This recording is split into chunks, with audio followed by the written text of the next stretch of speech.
একজন ভদ্রমহিলা কমেন্টটা করেছেন। তিনি লিখছেন, আমরা কর্মহীন মহিলা গৃহবধূ, তবু ১৫০০ টাকায় নিজের শখ অল্প অল্প করে পূরণ করে ফেলতাম। কখনো বাচ্চাকে বাইরে নিয়ে গিয়ে খাইয়ে বলতাম, এটা আমার টাকায় খেলি।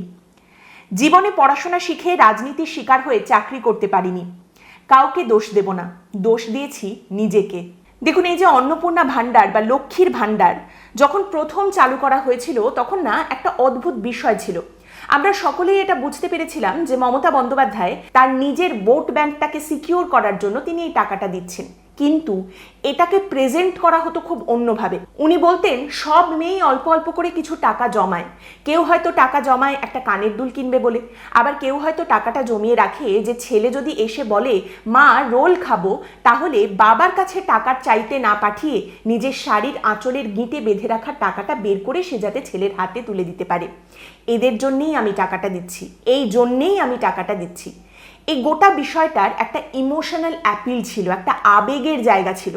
এটার জন্য কখনো সেই মহিলাদের খারাপ ফিল করানো হয়নি।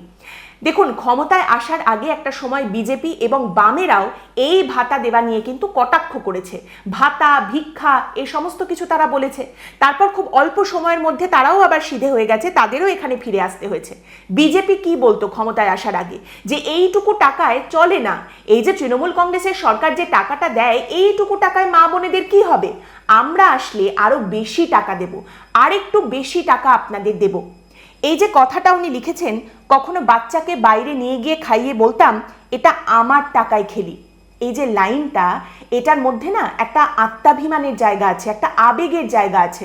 আমি সবাইকে এক গতে ফেলতে চাই না, কিন্তু অনেক সময় এই স্বামী, শ্বশুর বাড়ি, বাপের বাড়ি, শ্বশুর শাশুড়ি, বাবা মা দাদা, তাদের কাছে হাত পেতে টাকা চাওয়ার একটা কুণ্ঠাবোধ, একটা লজ্জা আছে, কম হলেও আছে।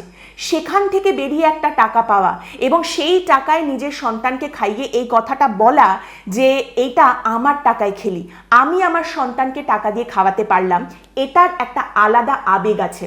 দেখুন, বিষয়টা হচ্ছে এই সরকার সবাইকে টাকা দিচ্ছে না। অলরেডি শর্ত করা আছে যেখানে সবাই পাবে না। আগের সরকারের মতো সবাই, ওই লোকজন যারা এসে গাড়ি থেকে নেমে লাইনে দাঁড়িয়ে টাকা নিতেন, সেরকম লোকজন পাবেন না, সেই ব্যবস্থা সরকার করে দিয়েছে, এটা সরকার দাবি করছে।